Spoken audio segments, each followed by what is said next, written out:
Hey everyone, welcome back to a brand new Take Aim podcast. Hard to believe it's already mid-October. It seems like the season is flying by, but excited this week to have Bonnie and Mike Mcferrin on from Legends of the Fall TV.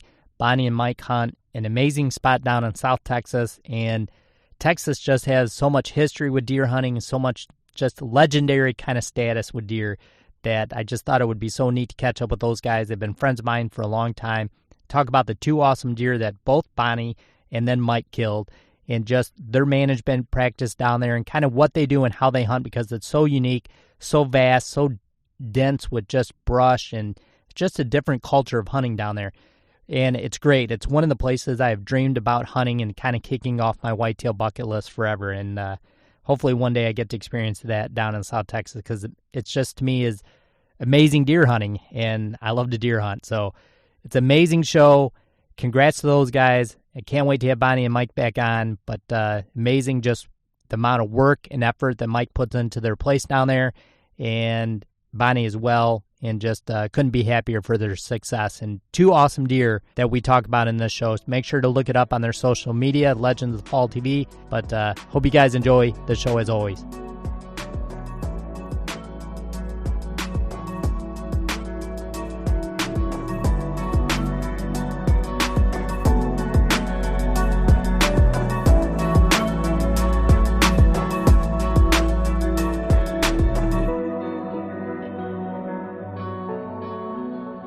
All right, guys, we are live, brand new Take Aim podcast, and excited to get a new show out middle of October already, and excited to have these guys on, Bonnie and Mike Mcferrin from Texas. And everybody knows Bonnie and Mike. They've been around the industry for years, a TV show called Legends of the Fall, but excited to have you guys here today. Thanks. Excited to be here. Yeah, thanks for having us, Brandon. Yeah, absolutely. I'm always excited, like, I've been friends with Bonnie and Mike, I want to say, maybe as long as anybody in my friends list in the industry, probably 12, 13 years now, and I'm always excited when I see you guys, kill really big deer, which you guys have done historically, but this year nonetheless, but you guys got it done early season, and I just kind of wanted to talk about your guys' place down in Texas, and just what Texas does is kind of legendary, and there's so much history there, and you guys this year had kind of a different type of year, being with hurricanes and warm seasons. And, Mike was just telling me offline, tall grasses, they have grown because of the late rains. But just, I kind of want to go over all that with you guys, and just how you guys kind of manage it, and how you guys ended up this week with, high temps and scoring 2 giant bucks. Absolutely. Well, Mike, give me a little background on your guys' place down there, and kind of, I have some questions, just being it so big and so vast, and you probably see so many deer that I would assume lots of times, maybe I'm wrong, so totally correct me, because I'm always thinking Midwest-style management, but you guys probably see a lot of deer that maybe come and go. Is that correct, or does that make it hard trying to guess a deer that you might know at 2 or 3 or 4, trying to get them into upper age groups, or do you get a lot of those deer that are new to your place? Well, I would say that for the most part, I feel like there are people that kind of can see a deer and recognize a deer from year to year, and remember a deer, and I'm one of those people that are like that. I just have that uncanny ability to be able to see a deer and just place him back to where I've seen him before. It's just, I'm a deer nut, and it just just one of those things that I can do, and I feel like I know majority of our deer over the years. With the trail cams, we're running a lot of trail cameras over some protein feeders and stuff like that, so we get a lot of deer pics, and I feel like I really know majority of my deer herd. Now, they will range.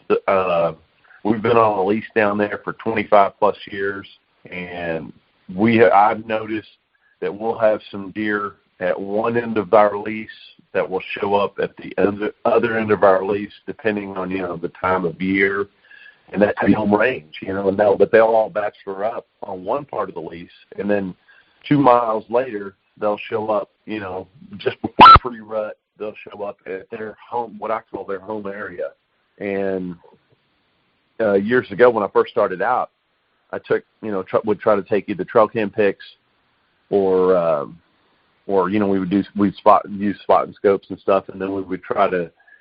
I would keep a ledger in a journal of what time of year I saw certain bucks, especially ones with potential, so that the following year during that time frame we would kind of go over and see if they were in that same area and set up some cameras, some corn piles, and see if we could get them to show back up on camera.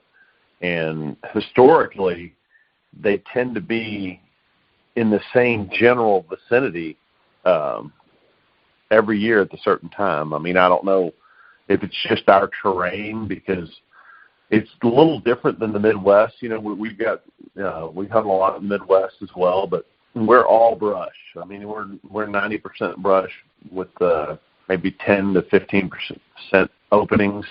So our deer can go anywhere. There's no natural funnel. There's no corridor. I mean, they can go under cover anywhere on our lease. So it's a little different. They can travel anywhere, undetected. So in that regard, I guess you could say you kind of try to hunt them where they've been previous years, certain times a year. If that makes any sense. Yeah, absolutely. I was going to kind of ask that question, as well as what you have seen over those 25 years, maybe the biggest difference and kind of the biggest difference, Mike, in how you and Bonnie have hunted. Maybe you can boil it down maybe to the last 10 years. Has it changed much, or did you just kind of answer that it hasn't changed much? It's changed. It's changed quite a bit with the quality of the deer, I guess you could say. Because we've worked really hard with trying to shoot mature bucks. As far as being able to cull out genetics, that's almost impossible. In a free range environment, that's almost impossible. Just trying to take the right age class has made a huge difference. And supplemental feeding, planting food plots, water is a huge key for us, because we only get 20 inches of rain on average down there. So putting in, supplemental water holes and stuff like that just to keep the deer on our property, especially we might have 4 or 5 windmills on our property, but, they're a mile, 2 miles apart. That you can really keep deer on your property, especially around neighboring property, by having, water sources and putting them in. It's a lot of work, but I'll tell you, it pays off. It is a lot of work. Yeah, I bet you guys are down there a lot. It's like, I assume it's totally different in managing a farm here in the Midwest, but it's the amount of time and effort. It might boil down to be about the same thing, because as we both know, like, there's just always work to be done at the farm, or the ranch, as you guys call them, Sure. So there's always something on the list that you want to get to that you just hadn't got to, whether there's something to be done. There's never any idle time. I never get down there and just say, well, I've got everything done. I'm just going to sit around and wait to hunt this afternoon. I'm like, I got to do this, and this before we go out hunting. It's just always something. No, there's something down, or a starter needs to replace, or something's always happening like that too, to add. Something on the tractor, or something we have an auger that we all get and feed. I mean, it's always something. I mean, it's like especially if we hadn't been down there in, a month or something like that, I get down there and it takes me almost a day to get everything ready to work, Yep. Get situated again and start the process over. Or else one of the water troughs notoriously, has a leak, or a raccoon is pulled on the float, or a turkey, or just anything. Deer stepped on it. It's always something. But Mike's work, Brandon, is so don't let him fool you with that's where he wants to be. He wants to be at the ranch all the time, and he wants to be working. So when he sounds like he's complaining at all, he's not, because that's his favorite pastime. He's enjoying every minute of it. That's right. Exactly. Yeah. Yeah, exactly. So what's one of the things I think would be kind of cool to ask Mike and Bonnie is, have you noticed, you guys get to hunt a lot bigger areas than, relatively speaking, in Texas than we do here in the Midwest. Have you seen something crazy? Like, do you guys get to hear about some of the deer maybe that you knew of that got shot on a neighboring ranch, and you're like, holy cow, how in the world does that work? Because here we kind of hear of like, we're broken down at 80-acre sections, so it's pretty easy to hear like, oh, Jim Smith shot this buck or that buck. But do you guys kind of have that interaction down there? Oh, absolutely. I mean, every year we lose deer to a neighbor or a new deer show up on our pasture that, especially during the rut. We had a 180-inch deer. We'd watched him for 2 or 3 years, and they did some brush control next to us on one of our leases. Actually, they did some brush control and turned it into farmland. And that buck lived in that area, and we figured, well, he would move a little bit if it'll be on us. Well, he came right through the other part of us and went right over to the neighbors, and they shot him the next year. And we never even saw him the following year. So, I mean, we lose deer every year, I would say, and it's been like that from the beginning. And we pick up a few deer every once in a while. And we also hear. We hear. We killed a giant. Yeah. A couple of big ones were hitting the ground. A neighbor and the ranch that we actually hunt on, the largest deer ever killed on the ranch was killed, I guess, opening weekend. He went 262 and netted 260. Holy, that was this year. This year, yeah. And then that lease that deer was killed on happened to be one of our old leases that we had 20 years ago. 15, 20 years ago. Well, probably 20 years ago. And then right next door to us this year, they arrowed a 213, I think. So just literally across the creek from us this year, they killed a 213. So there's big deer hitting the ground this year, bigger deer hitting the ground this year than ever before in South Texas, in my opinion, because of all the rain that we've had, all the late, summer and spring. And especially late summer rain that was off the chart. Yeah, tell us a little bit about that, Mike Cabani. How much rain did you guys get? I know typically you guys get, like 20 inches a year if you're lucky? Typically we get 20 to 25. Sometimes we get more. But this year I think we're sitting on 29 inches, but we've got most of it from the spring to the summer. So it was like we normally September, October, we get a lot of rain, especially the month of September. But this year we got rain June, July, even, it started in April and went all the way through June through July. And with all the, extra hurricane activity in the Gulf of Mexico, and we got a lot of rain when we needed it, and it's really paid off. Yeah, I assume a lot of your natural browse probably took off or kind of had a second regeneration. I mean, is that something that kind of maybe turned kind of the some of the bucks that you guys had on cameras, or some of the ideas that it changed some of that with all the extra browse? It did. What normally happens is, like I said, we do a lot of protein feeding. We put out a lot of big time.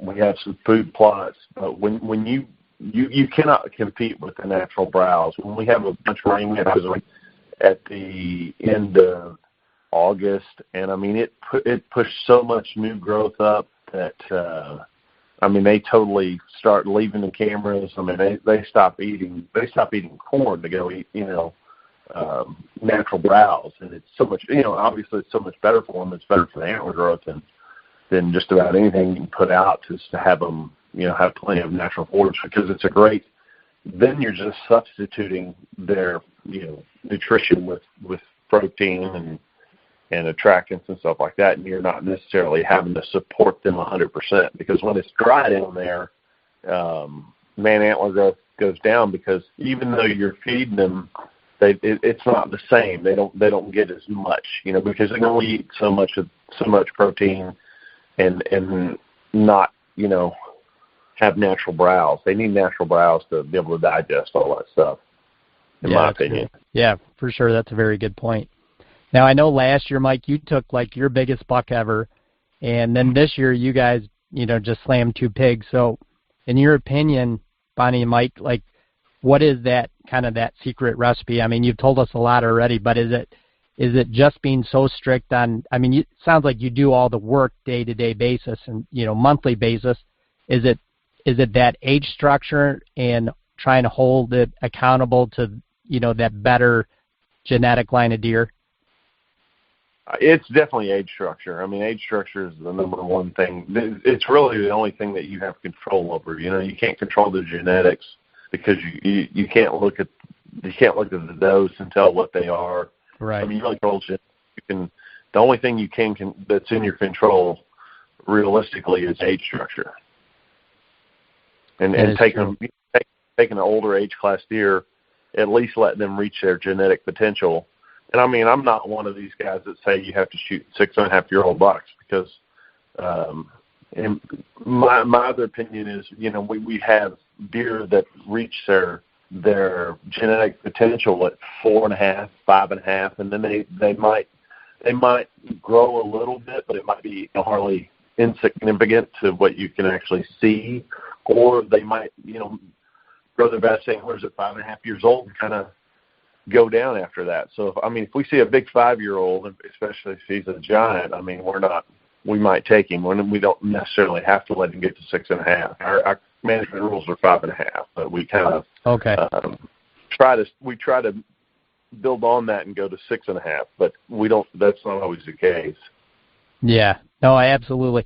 I know it's so weird, and we always know there's never one answer for every question, especially when it comes to deer hunting. There's always a this and a that answer, and it just seems like Texas fits that mold perfectly because, like you just said, sometimes I've heard and talked to, a biologist down there that you guys get some of your best deer at 4, and like you said, sometimes they top off their biggest recs at 7 and 8.5. So it's just such a mixed bag. It's crazy, and it probably makes that job, not the easiest either.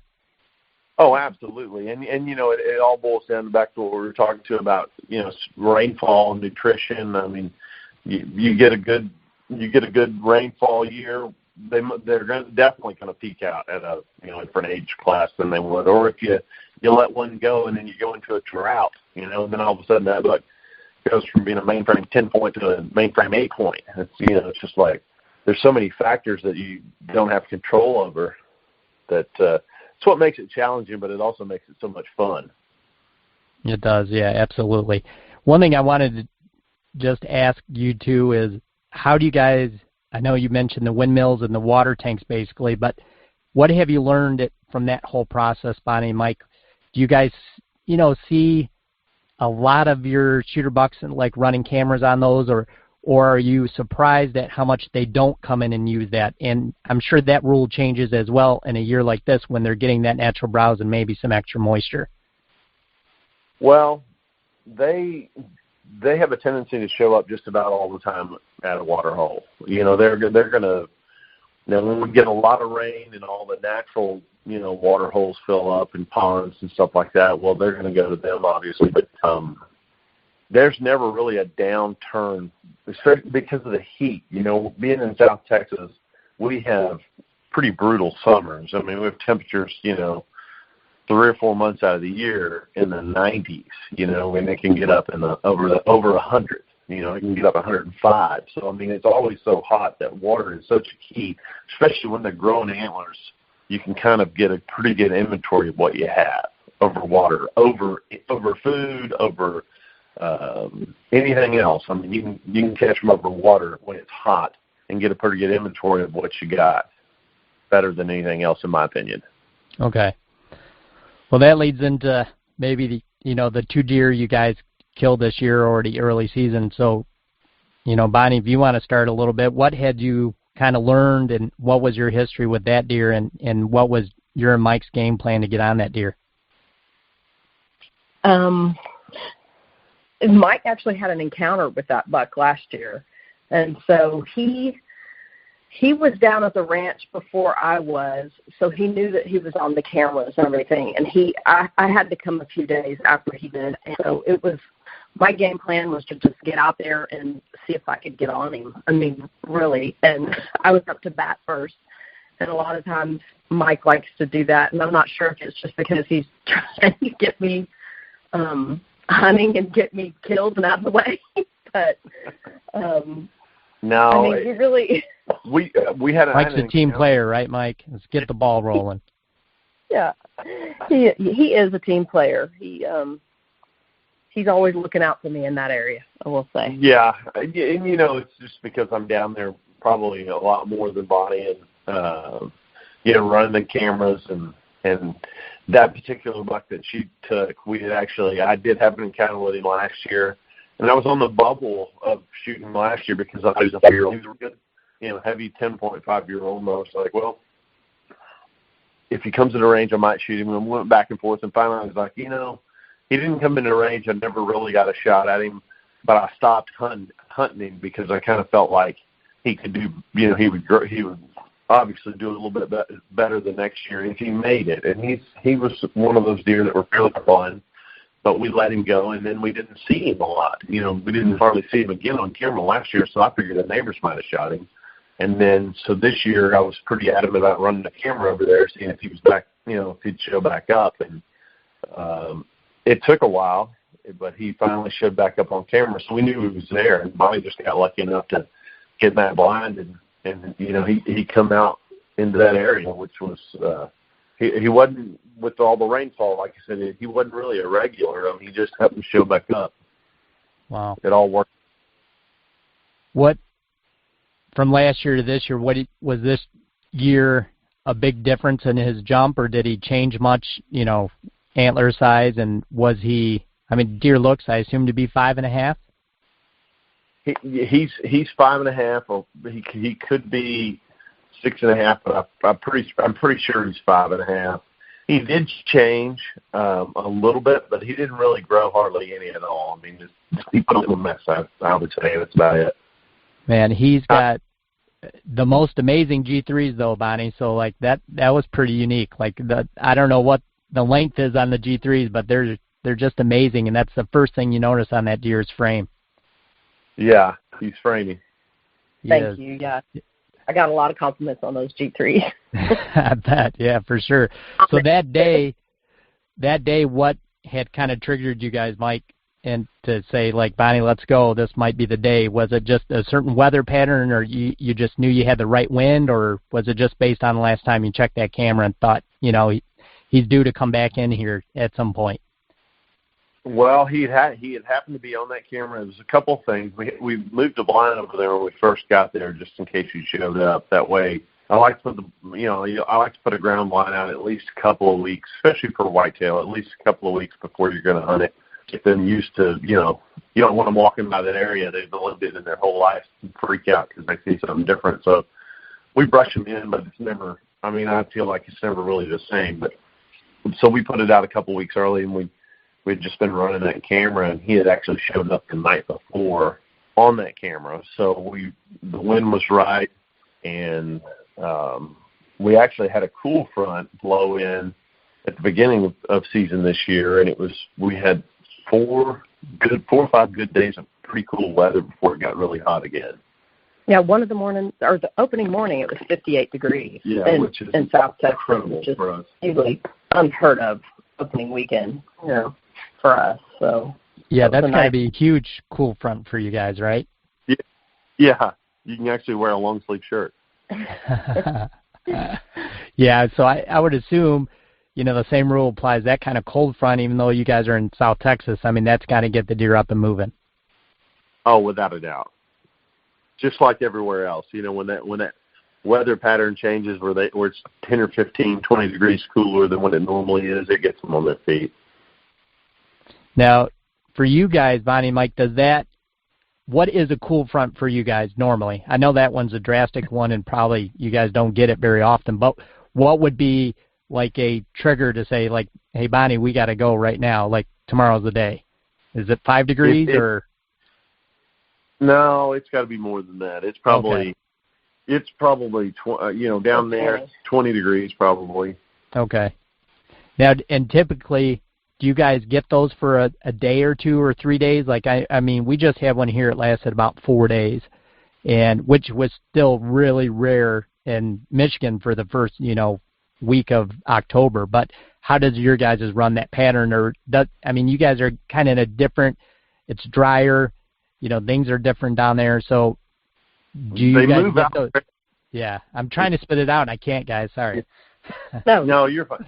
I think they move out fairly quick. If a cold front blows in, usually if you get 4 days, that's a lot. Usually it's just a couple. You get a couple of cooler days, and then it starts warming back up. And, our average temperatures this time of year is mid-90s, mid to low 90s. And the mornings can be anywhere from 68 to 72, 73 degrees. So when you get a morning that's 50, it's like, oh, it's time to go. Oh, man. Yeah. But, and then that afternoon it'll heat up again. But when we do have a cold front, it does, it only gets up to 80. Jeez, unreal. So that morning, Bonnie, you guys climb in the blind. It's 58. You're on this huge cold front. What happened? How much longer after daylight, and when did you guys start seeing deer? Actually, okay, that morning, I was not in town yet. Opening morning, I was not in town. So skip forward one day to the Sunday, the day after. That's the day that I killed him, and it was an evening hunt, and we did. I mean, the weather was still. We climbed in, and my daughter was actually filming me. Georgia Kate was filming, and we weren't. There wasn't too much deer activity. Actually, we had some javelinas come in, different things like that, and so I was kind of thinking, well, it was my first sit. And so, I'm not anticipating that things are going to come together on my opening weekend of, archery season. So when he came out, it was a good surprise. She and I were both super excited. And he gave me a shot opportunity, and obviously I took it, and I was just so happy. It was, I can't think of, usually, it'll happen opening week, but to get down there on the very top of that is, you're not expecting something like that to happen. So to have it happen, we were all super excited, especially since, not to bring in the whole coronavirus thing, but I have been down all summer long fighting off coronavirus. So to be able to be back in the blind for the first time since I had been sick, it was just, I don't know, I was literally in tears. Yeah, I bet you it was. I bet you it was crazy. And I bet you too, Bonnie, like, I know myself and probably Mike, like, it's a lot, to get in the stand in the blind your first time, and you kind of like just going through the hunt itself, like, you, so to speak, got to knock the rust off. So you literally climb in and shoot, like a world-class deer in the first night. I mean, talk about adrenaline, and especially after what you had, gone through all summer being ill. Yeah, it was some serious adrenaline, and like you're saying, you do have to shake the rust off. It's like, okay, let's get back into this frame of mind, and once you get going, I mean, you're set for the rest of the season, but that first sit always is making sure you have everything and all of that. So, I mean, I couldn't have been any happier. It was just such an exciting moment. And I told Mike, I said, I really appreciate you setting me up for success, because, I just couldn't do it this year. So I couldn't be down at the ranch. Like, normally we're down there a lot, and like we've been saying, he was the one down a lot over the summer. So I have to give props to him for getting me in the position where I could be even hunting. I don't know if that makes sense. But. No, for sure. And, that's awesome that Mike, did all that and got you to that point. And, just happy for you, Bonnie, that you, even got to recover enough to, experience awesome, amazing kind of remember the rest of your life type of hunt on your first night back. For sure. Yeah, super awesome. So you made the shot. What was the recovery like? Well, it's a quick recovery. He didn't go very far. He didn't go very far. Oh, good. So it was a quick recovery. We heard, George Kate and I heard him crash, and obviously she got on the phone real quick and called Mike, and we got everything filmed that we need to get filmed, and Mike and Harmon came in, and we recovered him, and it was how sometimes everything just basically goes right. Right. That happened. So stars aligned. The stars aligned. Yeah. Yeah. Well, that's awesome. Well, piled up, and everything worked out just perfect. Man, that's amazing. Well, congrats, Bonnie. It's a heck of a deer, and I'm super proud of you, and super happy as well that, you recovered enough to, at least be able to get out and hunt some, and, I just think that's an amazing story. I appreciate it, Brandon. Thank you so much.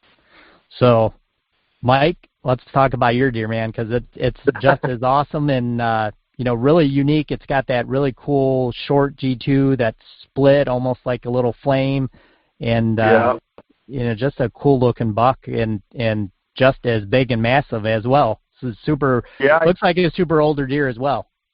He was an older class deer. He's one of the heaviest deer that we've taken in a while. I mean, he field dressed right around just a little bit below 200 pounds this time of year. Which is we don't have the weight. Our deer don't carry the weight because of all the heat that the Midwest deer carry. So when we get one that field dressed close to 200 pounds, he's a big deer for us. Yeah, that makes a lot of sense. Yeah.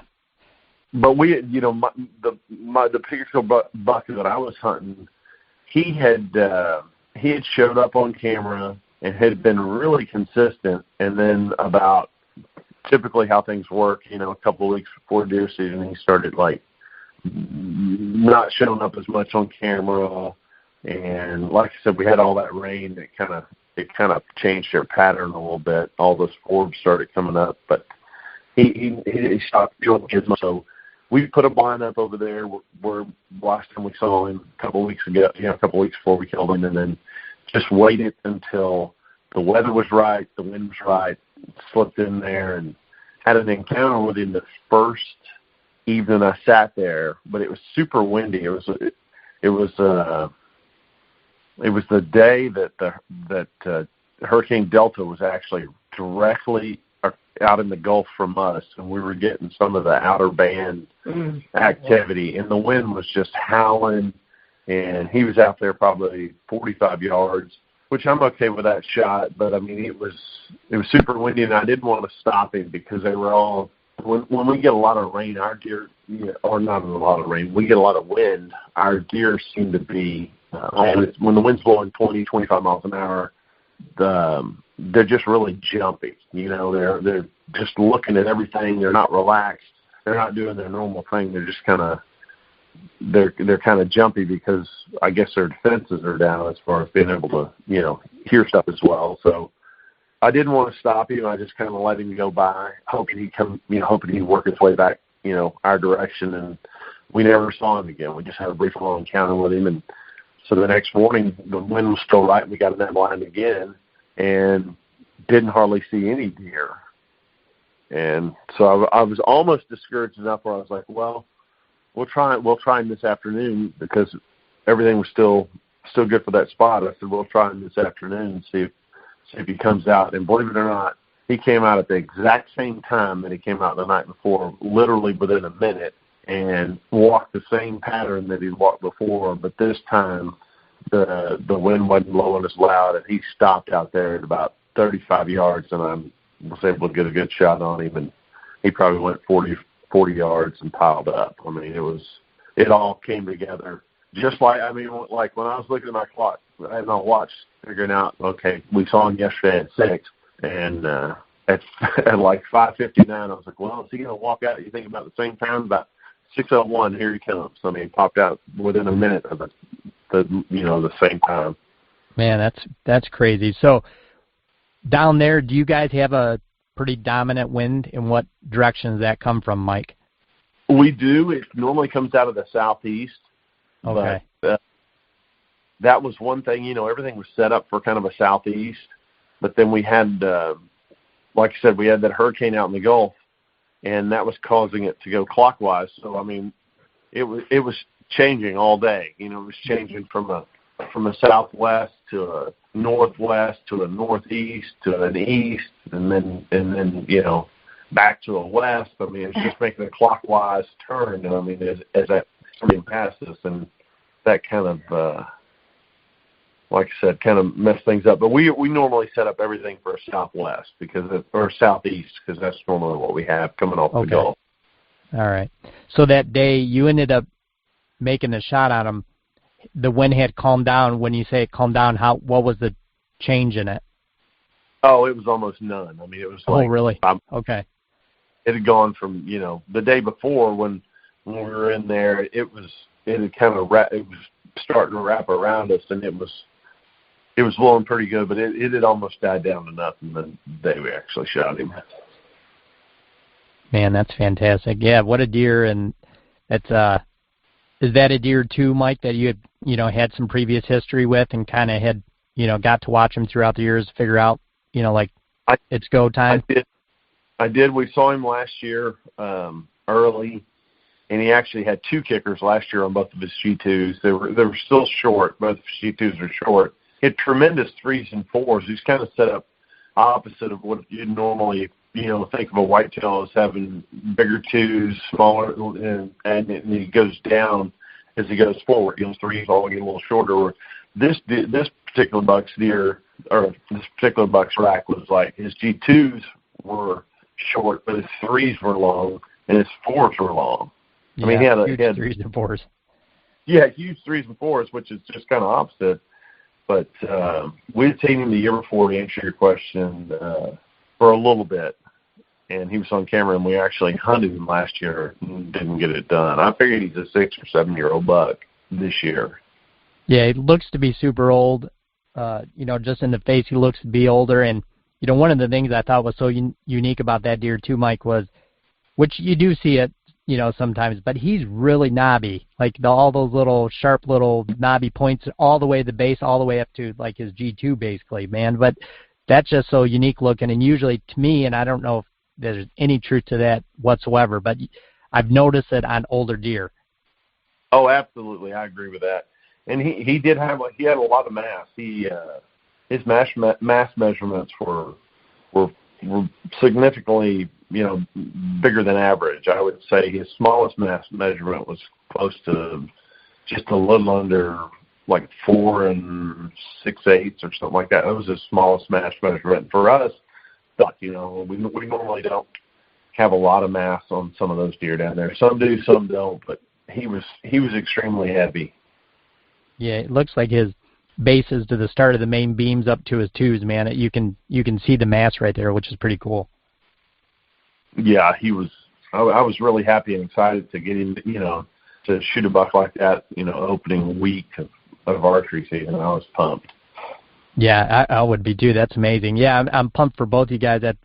It's such an accomplishment to kind of shoot one early in the year, because you did your homework. It wasn't based on the rut, and as everybody says, the rut's so crazy, and sometimes you get lucky and you don't. You guys figured out a pattern and killed 2 giant deer, and that's, as we all know, that's hard to do.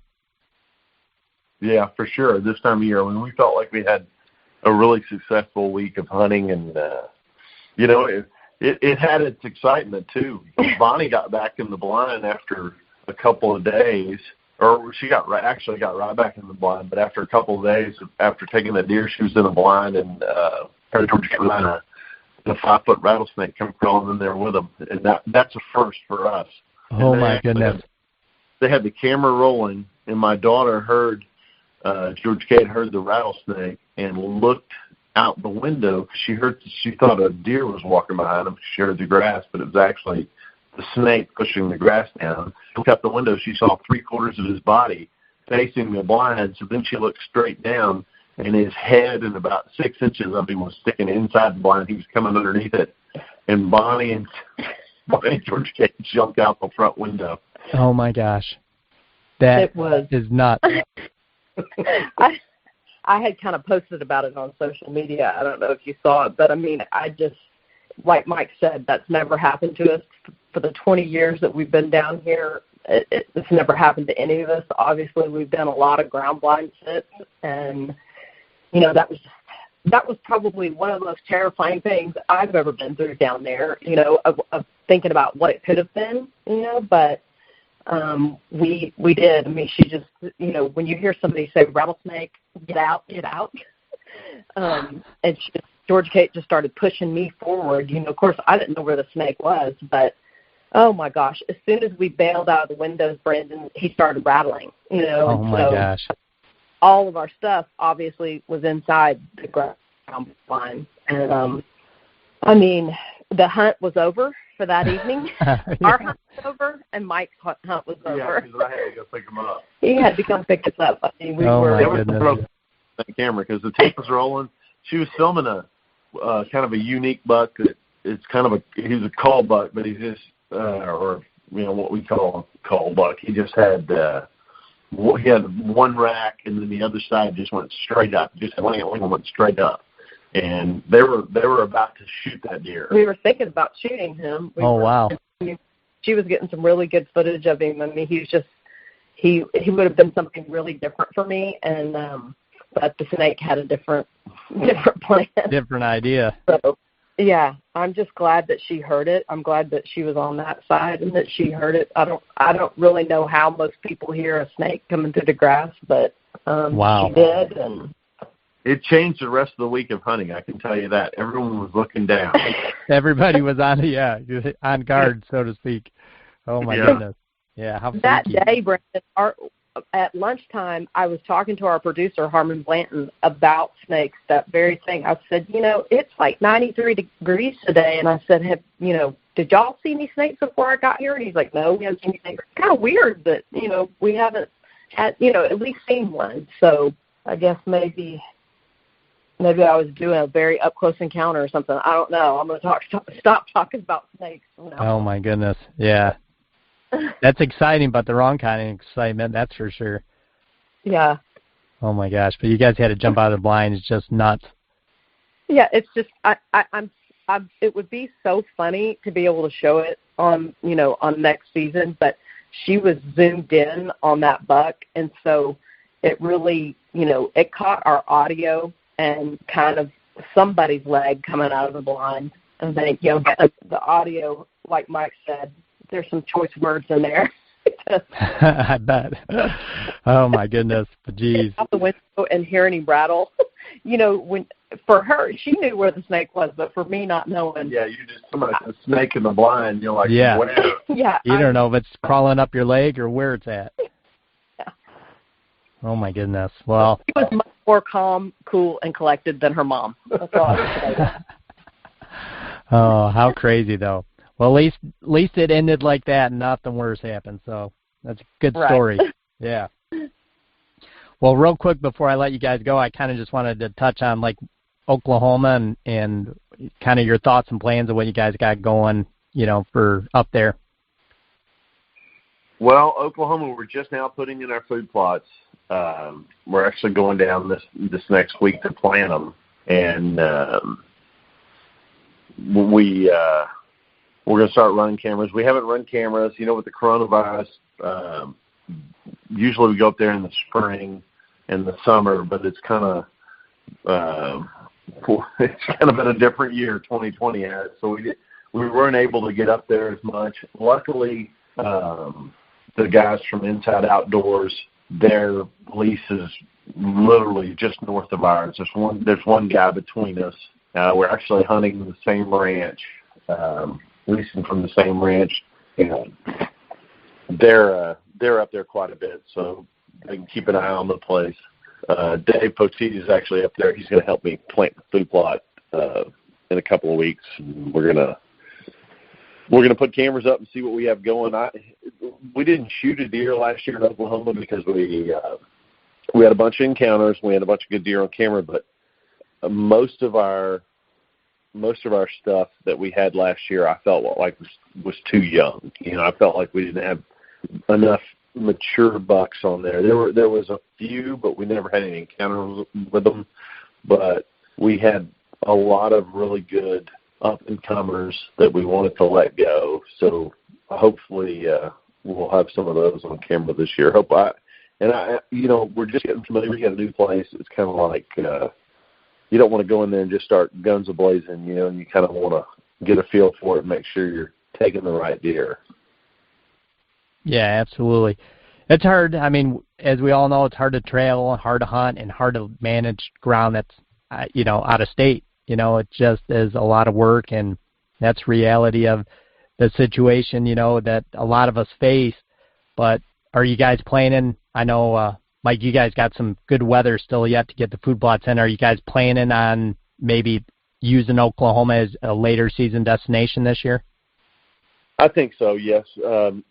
the beauty part about us hunting in Texas and hunting out of state is, our rut really doesn't kick off in South Texas till December. So we can spend November, Midwestern or somewhere hunting the rut and then go home and continue hunting the rut. So we usually do most of our hunting in South Texas in December.